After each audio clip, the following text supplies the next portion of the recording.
Some stories in history do not begin with gunfire. Some begin only after the last gun has gone silent, when the smoke lifts, the cameras turn away, and the world stops paying attention. And sometimes, in that quiet space, the truth becomes harsher than anything the battlefield ever showed. The fate of the prisoners at Stalingrad was like a quiet story filled with loss, as they passed through 3 different periods of death, even after they had surrendered, and their hardship continued. Out of nearly 91,000 men who surrendered during the last days of the battle, between January 31st and February 2nd, 1943, only about 5,000 ever returned home. Only 5,000 ever returned home. Historians estimate that tens of thousands died in the first weeks during forced marches.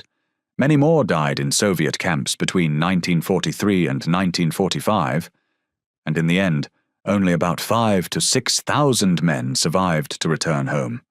Stalingrad left behind fierce tales of fire and rubble, of soldiers holding out inside a dying city.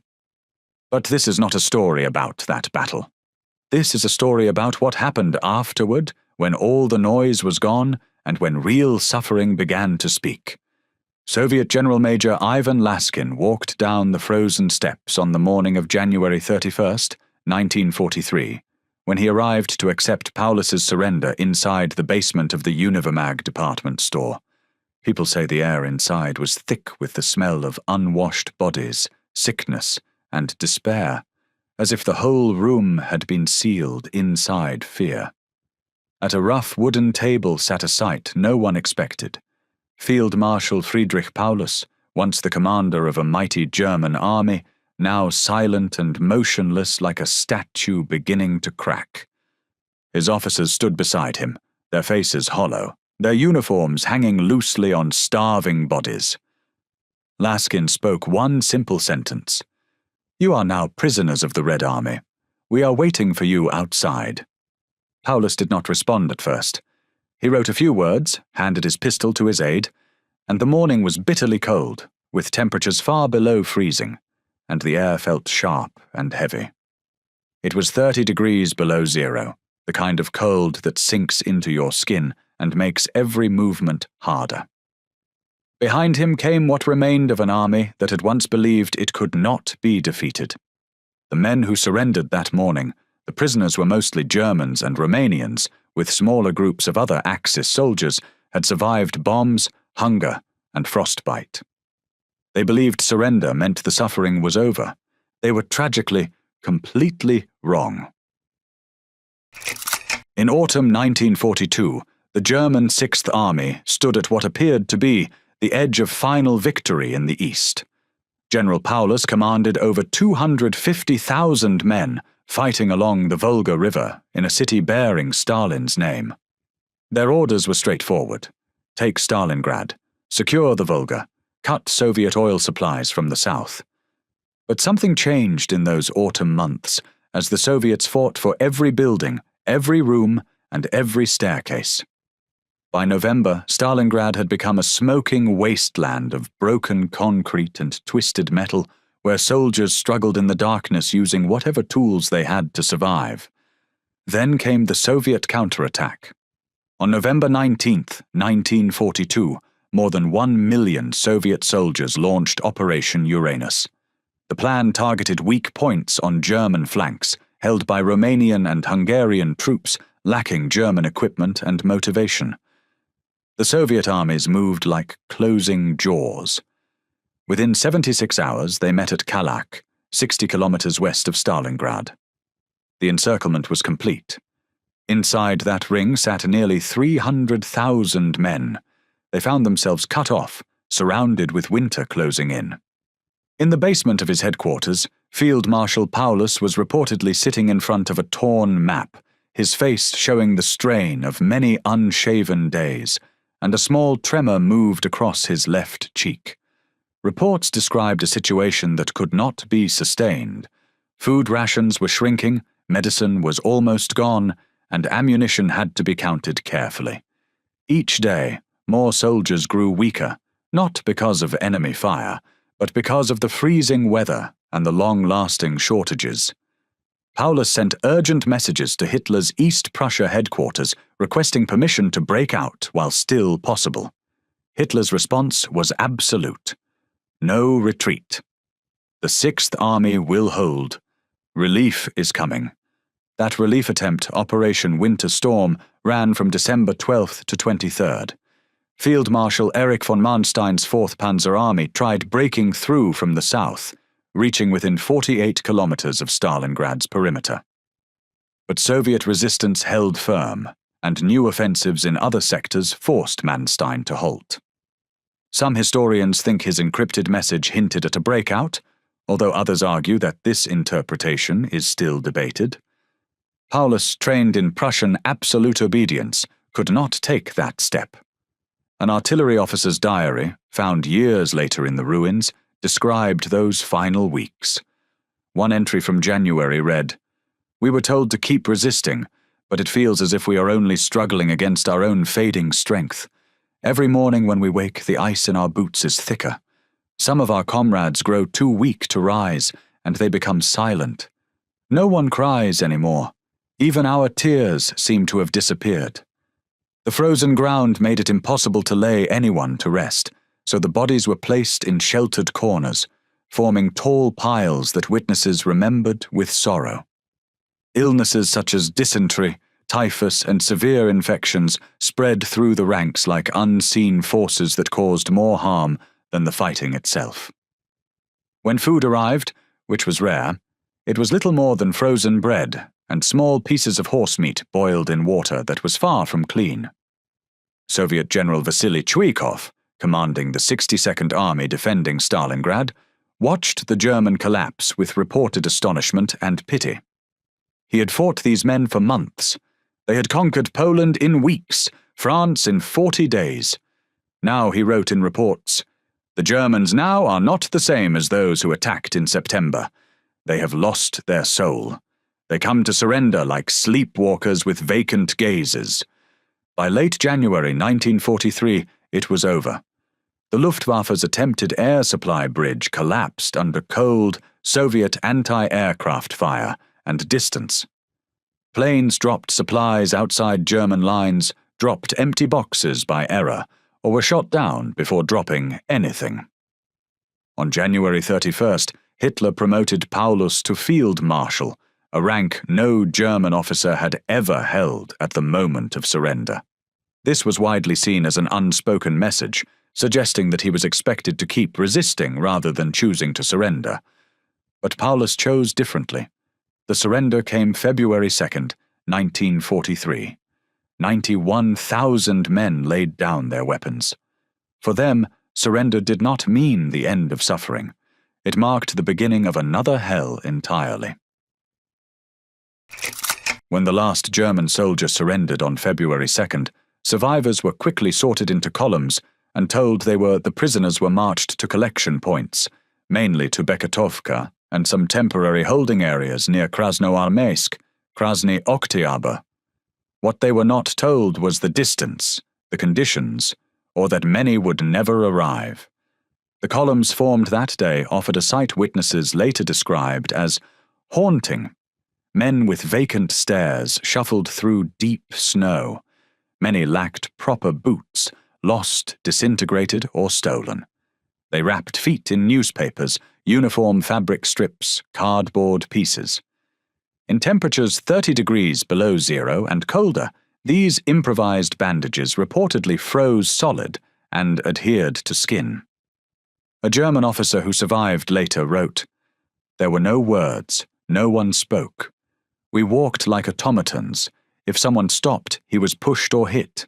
If he couldn't continue, he stayed there in the snow.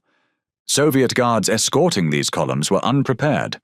The Soviet Union had not planned to capture 91,000 men simultaneously. No logistics existed to feed, house, or track them. Guards themselves were mixed, young recruits seeing first action, or veterans who had lost family to German invasion. Their attitudes toward prisoners ranged from indifference to cruelty, occasionally to unexpected compassion. Food during marches was nearly non-existent. Occasionally guards distributed frozen black bread or thin soup.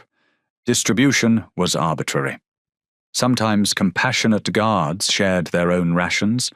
Other times hungry guards stole food designated for prisoners. Thirst added another torment. The only water source was snow, but eating snow in those temperatures caused more dehydration than relief. The march made no distinction between officers and enlisted men, decorated veterans and teenage recruits. All walked together, equalized by shared misery. Officers who had commanded battalions walked beside privates drafted months before. At Beketovka, makeshift barracks tried to hold hundreds of prisoners in extremely harsh conditions. The overcrowding was so severe that some accounts say many men had to sleep while leaning against one another. Each morning, Soviet guards carried out those who had grown too weak to make it through the night, some quiet, others confused by fever and exhaustion. A Soviet officer at Beketovka reported, "The prisoners look extremely worn down, their faces tight with exhaustion. Some try to sing to lift their spirits, while others sit quietly in the snow, too weak to keep going. There is not enough space or food, and the air has become very hard to bear. Medical care was almost non-existent. Men who had been wounded in battle now saw their injuries worsen in the cold, and the bandages applied weeks earlier became stiff with frost. Many who had survived months of fighting grew dangerously weak during the first weeks of captivity because of infections and the harsh weather, and some suffered serious damage from severe frostbite. As columns passed populated areas, Soviet civilians came out to watch. Some watched with curiosity, many with hatred and satisfaction. These people had lost sons, husbands, homes to the German invasion. Witnesses reported elderly women spitting at prisoners, throwing stones, shouting curses. Some Soviet soldiers, particularly younger ones, or those who recently lost family, reportedly acted from revenge, beating prisoners with rifle butts, shooting stragglers, stealing what little remained. A Romanian soldier's account described one incident. "A Soviet officer took my jacket and said, 'My brother died in this place. You will live, but you will feel what he felt.' Then he forced me to march with bare torso to the next village. The people who passed away could not be buried because the conditions were too severe. They remained where they had fallen, and in some cases were gathered into sheltered spots to protect against the wind. Soviet patrols kept rough counts of those they found, some by the roadside, others near the stream crossing, and a few close to the forest. Some prisoners attempted escape. Few succeeded. Patrols were armed, prisoners too weak to run far. When 6 Germans tried fleeing near Krasny Oktyabr, they were reportedly captured and executed before other prisoners as warning. Yet even in that despair, moments of humanity emerged. Someone shared bread they could have kept. Someone helped carry a wounded comrade. Someone sang old songs, not from defiance or patriotism, but as anchors to lives they feared never seeing again. Marches to transit camps lasted days. Some walked over 80 kilometers through rubble and snow. For those arriving alive, the march was only the beginning. During the final days of the Battle of Stalingrad, January 31st to February 2nd, 1943, it is estimated that roughly 27,000 to 30,000 prisoners died in the first weeks and months after the surrender, and many more died in the following years because of disease, cold, or hard labor. After the exhausting marches came the railway cars. The survivors were placed into simple freight wagons that were not designed for people, and as many as 60 men had to stand tightly together in the small space. The wagons had no heating, little ventilation, and almost no sanitation. The journeys lasted for weeks, carrying them across the vast Soviet landscape toward camps scattered from the Volga all the way to Siberia. When the trains stopped and the doors opened, guards often reported finding several men who could no longer move because of the extreme cold. There were no complete records to show exactly how many people boarded, compared to how many still had the strength to reach the destination. The system awaiting them was Gupvai, main directorate for prisoners of war and internment affairs. Distinct from the better-known Gulag for political prisoners, though both were NKVD administered, Gupvi was established in 1939 after Soviet invasion of Poland. By 1943, it operated a vast network across Soviet territory. Camps were hierarchically organized: frontline transit camps where prisoners first arrived, regional distribution camps for sorting, permanent production camps for labor, and specialized hospital camps, though calling them hospitals was generous. The NKVD classified prisoners into categories determining fate. High-ranking officers with propaganda value were separated. So were specialists with technical skills: engineers, doctors, architects. SS members or Nazi commissars were marked politically dangerous and received worse treatment. Members of friendly nationalities, Czechs, Slovaks, some French forced to serve Germans, were sometimes treated better and released earlier. But the vast majority fell into no special categories. They were simply soldiers whose fate was working until they could no longer work, then dying. One unusual camp sat at Suzdal, 200 kilometers from Moscow, in an ancient Orthodox monastery converted to Camp 160. This is where German generals went, including Paulus. The contrast between Camp 160 and ordinary camps was stark. Alexander Blank, a young Soviet translator at Suzdal, left valuable testimony. Most prisoners showed no hatred, only resignation. They no longer believed in anything. They had crossed that line where even survival instinct begins failing. At Suzdal, generals reportedly lived in individual rooms with intermittent heating, clean beds, newspaper and library access. They kept uniforms and insignia, privileges unimaginable for common soldiers elsewhere. Meals, though simple, were regular: fresh bread, nutritious soup, occasionally meat or fish. They received quality cigarettes. The NKVD had transformed the monastery into a sophisticated experiment, not simply holding officers prisoner, but turning them into propaganda tools against the Third Reich. Over time, two factions emerged among generals. Some remained loyal to Hitler. Others reconsidered their loyalties, arguing that duty to the German people superseded duty to the Führer, and that cooperation with Soviets could shorten the war.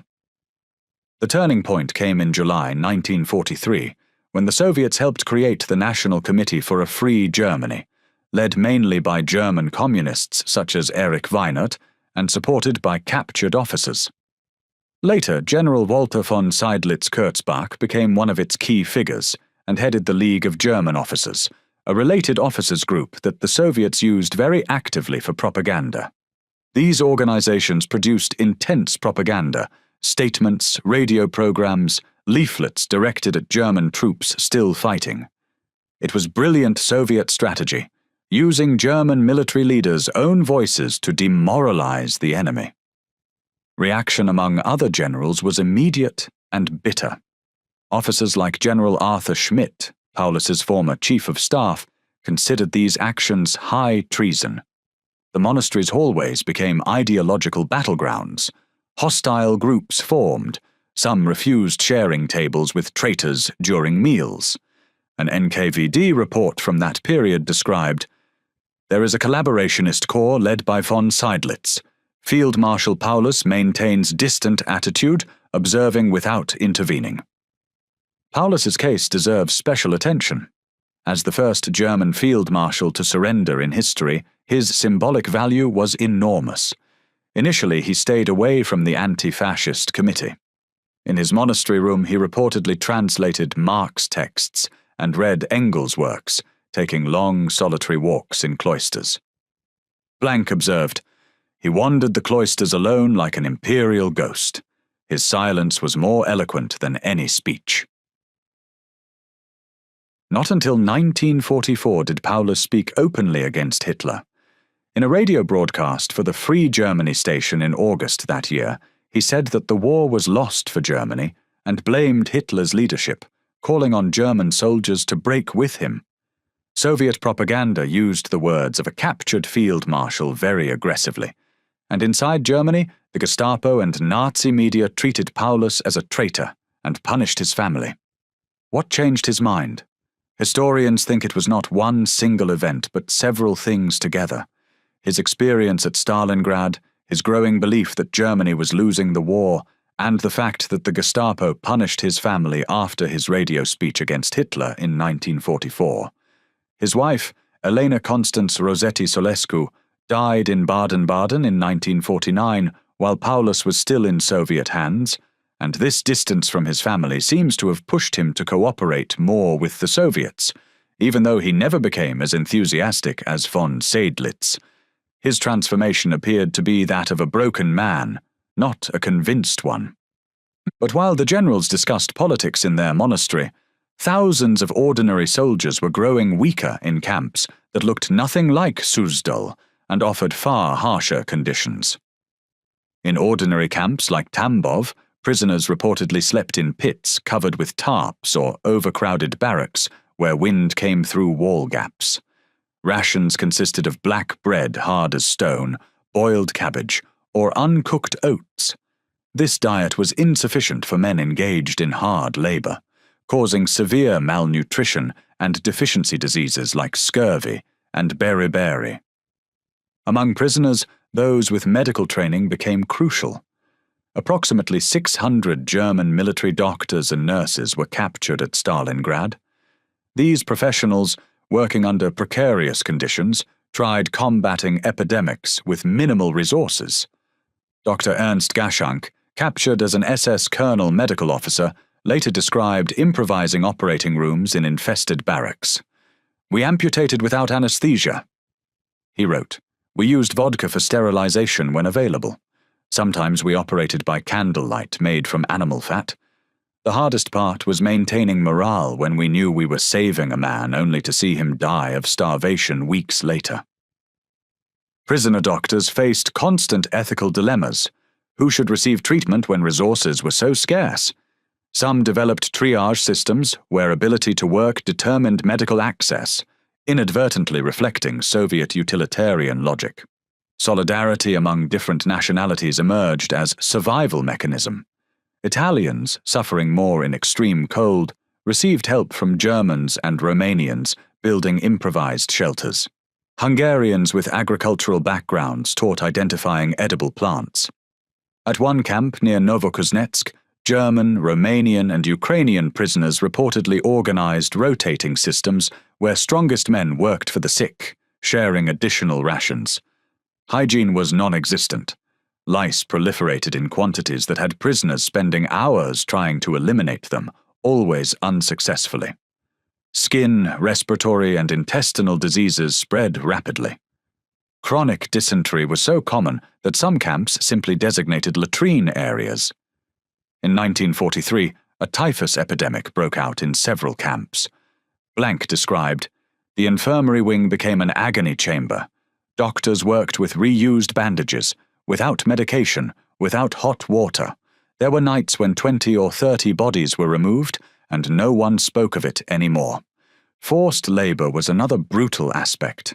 Depending on location, prisoners worked in quarries, cutting timber, building railways, or cleaning destroyed cities. Along the Volga, they unearthed sunken ships. In Siberia, they built railway lines in 40 below zero temperatures. The Soviet labor system was rationally cruel. Prisoners were classified into 5 categories based on physical capacity.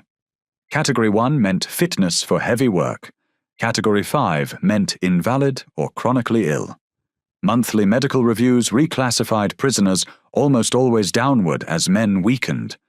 Dropping to Category 3 or lower meant reduced rations, creating a death spiral. Less food meant less strength meant lower category. Lower category meant even less food. Work days could extend 12 hours with brief breaks for insufficient meals. Production quotas were unattainable for weakened men. Failure meant ration reductions or physical punishment. Punishments for small infractions were often inconsistent and very severe. According to some reports, guards sometimes treated prisoners roughly for speaking during roll call, falling asleep while working, or trying to warm themselves without permission. Other penalties included being placed in unheated cells where the nighttime cold could pose serious risks to their health. Of the roughly 35,000 men sent to permanent camps deep inside the Soviet Union, historians believe that nearly half were unable to survive the following years of captivity because of illness, severe cold, heavy labor, hunger, and extremely harsh living conditions. In many camps during the winter of 1943, the situation was so serious that men who had grown too weak were taken out of the barracks every day. Survivors later recalled that hunger, sickness, and cold were constant challenges, and the sense of loss became a part of daily life in the camps. From 1944 onward, conditions improved slightly in some camps. Stalin, recognizing the need for reconstruction labor, ordered preserving useful prisoners. Labor battalions received better nutrition. Violence was partially reduced. Prisoners with specific skills were assigned appropriate work. But for most Stalingrad captives, these improvements came too late. Bodies weakened by 2 years of extreme deprivation could not recover. The physical damage was irreversible. When the fighting ended at Stalingrad in February 1943, the city had become a wasteland.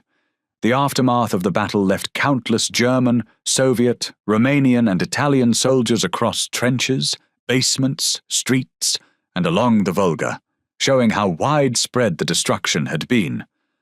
According to several post-war reports, Soviet burial teams explained that the number of dead was so large that it was impossible to record it accurately. It was impossible to count the dead. We buried 100 per day, sometimes 300. Some accounts say that many bodies were found in unusual frozen positions because of the harsh weather and the conditions of the battlefield. Cold preserved many bodies in grotesque final positions. Frozen ground made burial extremely difficult. Work crews used bomb craters and anti-tank trenches as mass graves. The procedure was simple.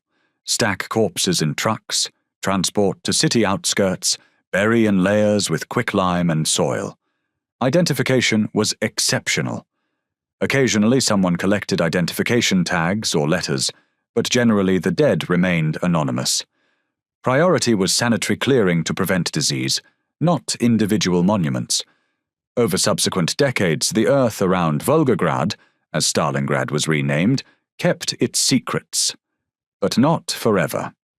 Since the 1990s, after Soviet Union collapse, archaeological teams systematically search for mass graves using modern technology. Ground-penetrating radar detecting human remains or metal objects, thermal photography from drones detecting temperature variations from organic decomposition, electrical resistivity sensors mapping disturbed ground decades later. When burial sites are located, work becomes painstaking. Every soil inch is meticulously sifted. Each remain and object position is documented three-dimensionally. Teams include archaeologists, forensic anthropologists, geneticists, military historians, and weapons specialists. Among the remains examined, investigators noticed several concerning patterns. Some individuals showed signs that did not match typical combat losses, such as bound hands or very precise injuries. These findings eventually led researchers to declassified NKVD archives, which revealed orders for the swift handling of prisoners identified as SS members or suspected of involvement in actions against Soviet civilians. These actions were not large in scale, but they appear to have been carried out in a systematic way. Some post-war documents suggest that the NKVD imposed disciplinary measures on prisoners accused of serious offenses, although the exact scope and details are still debated. The records mention cases involving sabotage, resistance, and verified violations, and they bear the signatures of a political commissar and 2 NKVD officers. Identification has been revolutionized by DNA technology. Several DNA identification programs in Russia and Europe help compare battlefield remains with living relatives, although the process is difficult because the DNA is often badly damaged. In 2018, construction in Anji district uncovered a 130-meter-long grave containing 1,837 German soldiers. Some retained ID tags and personal effects, rusted watches, deteriorated letters, medals, engraved rings. Archaeologist Thomas Müller described the findings. The remains were discovered in layers. Some still had fragments of uniforms, and helmets were found set into the mud. A few items showed signs of burning, and the boots were aligned in rows, creating a quiet reminder of the past. One case illustrates identification's emotional power. In recent years, several German families have received identification tags or personal items found in mass graves, which helped them reconnect with relatives who went missing during the war. A 76th Infantry Division soldier had been located in a mass grave near Gorodishche. Identification came through a gold dental plate with engraved initials, confirmed via DNA. His granddaughter said, "I didn't know I would cry for someone I never met, but I felt something close. For my mother, who died without knowing what happened to her father." In 2020, 87-year-old Berliner Erika Voss received a ring with her brother Henrik's initials, missing since 1943, found in a mass grave. "We spent our whole lives wondering where he was," Erika said. "This ring is his voice, calling across 80 years, telling us he was there, that he wasn't forgotten." Hundreds of thousands of Axis soldiers are still missing across the former Soviet front, and some organizations believe the real number may be more than 1 million. New graves are discovered annually. In 2022, near Kalach-na-Donu, workers found a grave containing 214 bodies. One ID tag bearing G. Brunner enabled contact with his Bavarian granddaughter. Russian historian Sergei Karapetyants summarizes, "Here lies history in its purest form, without propaganda, without speeches. Only bones, speaking through time." Between 1945 and the mid-1950s, repatriation trains began arriving in both West and East Germany, carrying men barely recognizable as the soldiers who left a decade before. They showed visible after-effects of tuberculosis, typhus, scurvy. Many were toothless, hairless, with unclear memories. Stations became scenes of complicated emotions, silent tears, restrained, uncertain embraces. These were meetings between strangers who once knew each other. Wilhelm Riesner, an artilleryman repatriated 1954, wrote, "I returned to a city where my house no longer existed. My wife had rebuilt her life. My children called me Sir. I realized I was a foreigner in my own skin." Post-war Germany, fragmented and traumatized, had no framework for understanding what surviving Stalingrad and Soviet camps meant. The experience was too extreme to be easily discussed or integrated. In West Germany, the Verband der Heimkehrer, Association of Returnees, helped former prisoners with legal claims, pensions, and vocational training. In East Germany, official communist discourse celebrated only prisoners embracing anti-fascism. Common soldiers fit neither narrative. They were ghosts in their own country. From the 1950s onward, German psychiatrists and sociologists, including Alexander and Margaret Mitscherlich, began to describe severe psychological problems among former POWs and Stalingrad veterans. Later writers sometimes speak of a Stalingrad survivor syndrome, even if this was not an official medical term at the time. Characteristics were distinctive: severe dissociative states, intrusive flashbacks triggered by stimuli related to cold or hunger, compulsive food hoarding, and what Mitscherlich termed frozen affect, inability to experience positive emotions or form new bonds. These men survived physically? Mitscherlich wrote, but left essential humanity parts in those camps. Extreme prolonged hunger permanently alters not only the body, but also the mind's perception of the world and its ability to trust. Family reintegration presented particular difficulties. Wives had become independent during a decade of absence. Children had grown without a father or constructed idealized images bearing no resemblance to the fragile, traumatized man actually returning. Martha Hildebrandt, whose husband returned 1949 after 7 camp years, gave this account. The man who came back was not my husband, though he had the same face and name. He didn't speak, he barely ate, he startled at any noise. At night, he screamed names I didn't recognize.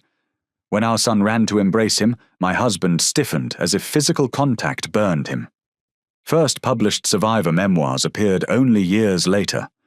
Books like Richard Lorenz's Beyond the Dawn and Helmut Qualtinger's Ice and Hunger offered the first detailed descriptions. They wrote about endless snow marches, watching comrades die unable to help, learning to ration single bread pieces to last days, clinging to songs or prayers or memories to keep minds from breaking. Many survivors lacked physical capacity for manual labor. Their bodies had been permanently damaged by years of malnutrition and disease. In West Germany, the Heimerer Verband provided legal assistance for pension claims and vocational training. In East Germany, returnees were offered housing and health privileges in exchange for participation in German-Soviet friendship circles and testimonies about their supposed political awakening. Medical understanding of psychological trauma was primitive in the 1950s. What we now diagnose as severe PTSD was then attributed to personal weakness or vaguely labeled war after-effects. No specific treatment existed. For decades, survivors lived in a kind of internal exile, present but invisible, acknowledged but not honored. Only after the 1990s, when Soviet archives opened, did the perception of German POWs in the USSR begin to change. Documentaries such as Stalingrad, a trilogy, ZDF 2003, and exhibitions and books like Gefangen in Russland 1995 finally created public spaces for these stories. Karl-Heinz Frick, who survived Karaganda imprisonment, once summarized, "We survived the Russians, but didn't survive the memories." Friedrich Klemm, who was captured at 18 and released at 29, wrote, "I lost more friends in peacetime than I ever did during the war. They did not fall to bullets, but to the struggle of trying to adjust to life again after so many difficult years." Today, practically all 5,000 survivors have passed away, but their testimonies remain in archived diaries, recorded interviews, published memoirs, and in memories of children and grandchildren who inherited trauma even when they didn't inherit stories. Today, along the banks of the Volga in Volgograd, the landscape is often seen as a vast place of remembrance from the 20th century, as the ground still holds traces of those who fell in the battle. The hills are marked by thousands of bomb and artillery craters, and the earth itself was reshaped by steel and fire into a new kind of geography.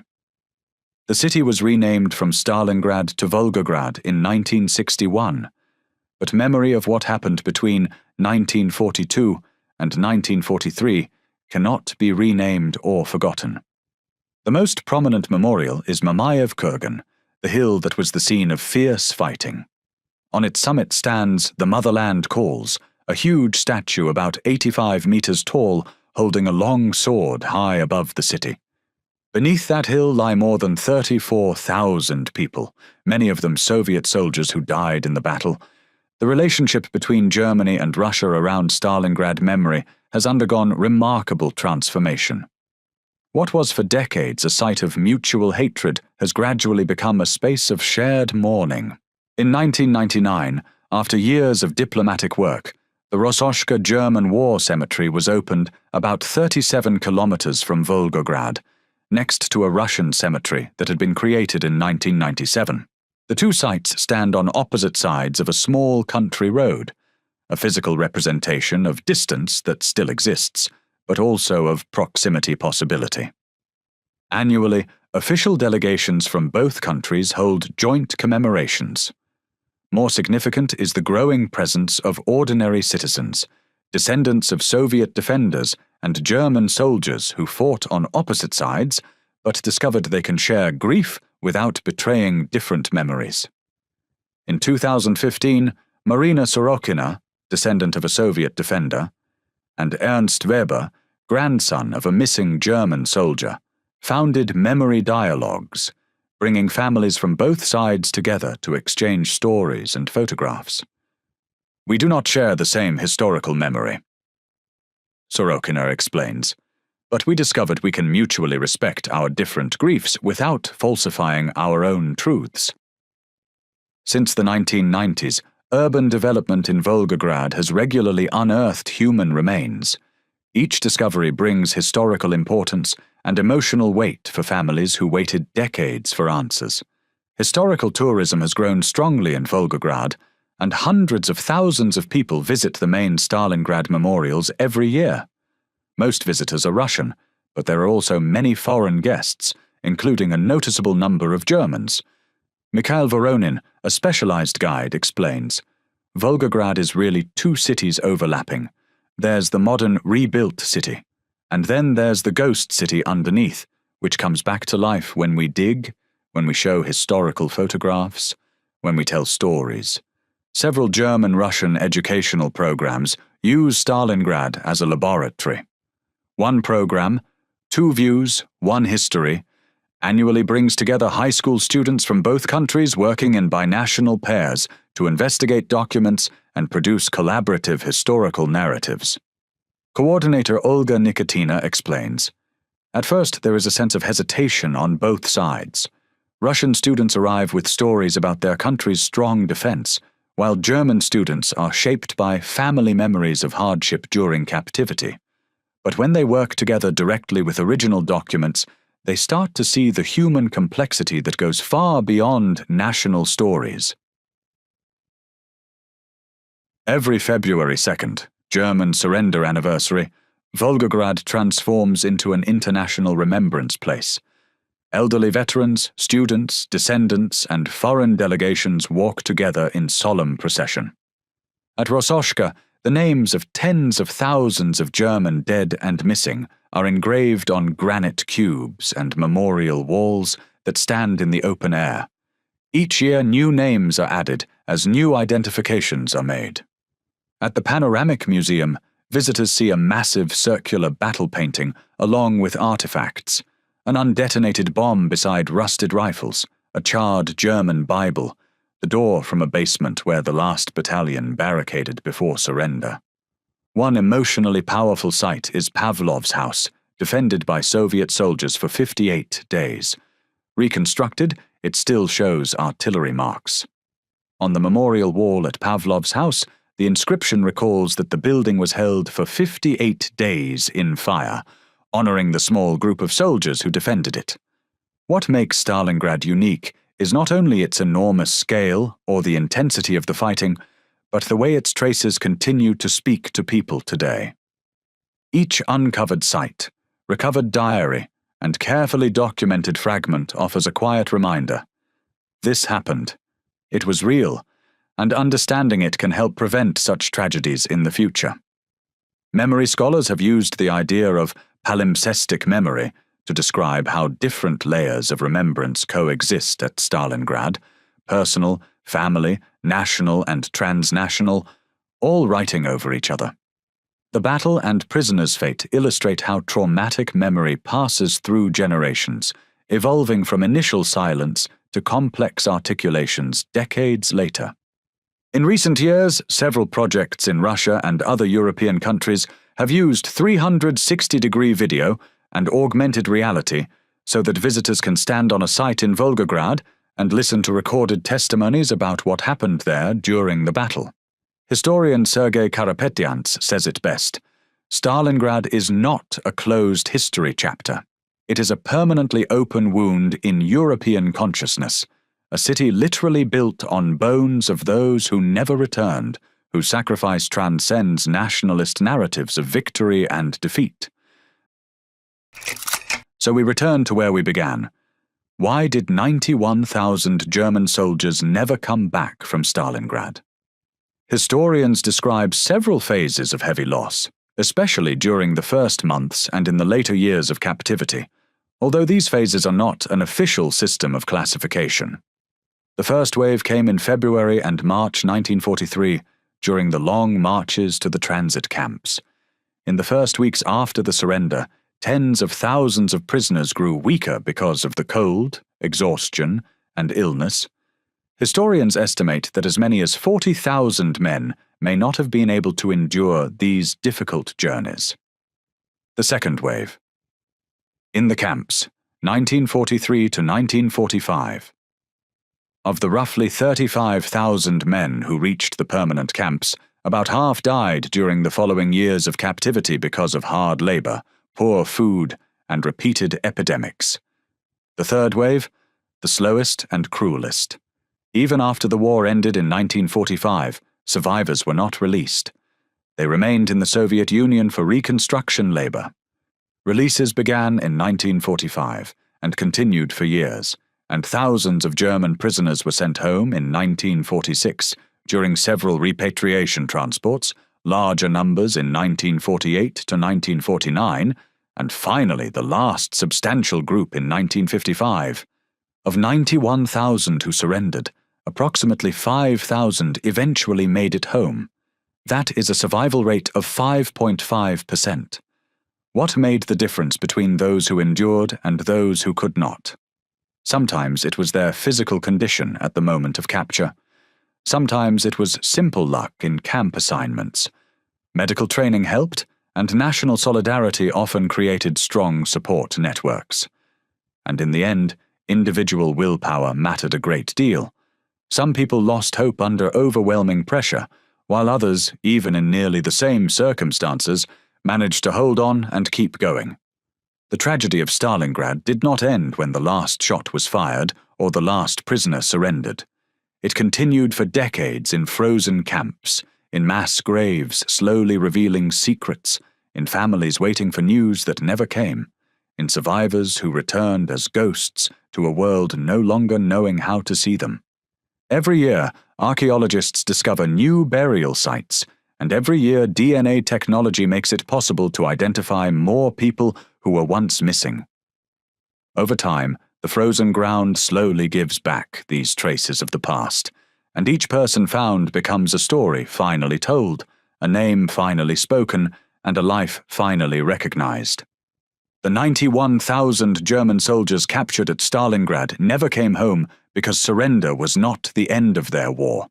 It was merely the beginning of a different hell, a hell of ice and hunger and silence, where death came slowly and methodically, without headlines or monuments. They disappeared into Soviet vastness, and for decades the world forgot they existed. Their families waited for letters that never arrived. Their names were still kept in Soviet records, but their families in Germany had no access to this information for decades, so many men were believed to be lost forever. They became, in the most literal sense, the disappeared. Only now, as frozen earth finally releases its secrets, do we understand the true cost of Stalingrad, not just in battles fought and territories exchanged, but in individual human lives destroyed long after guns fell silent. This is why they never came home, not because they were killed in battle, but because they were consumed by a vast, indifferent system, treating human life as just another resource to be used and discarded.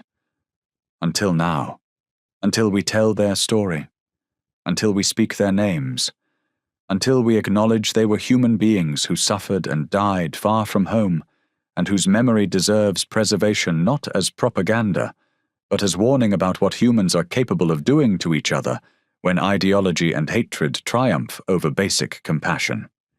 If you found this story important, subscribe to our channel for more untold stories from history. These are the voices that deserve to be heard, the names that deserve to be remembered.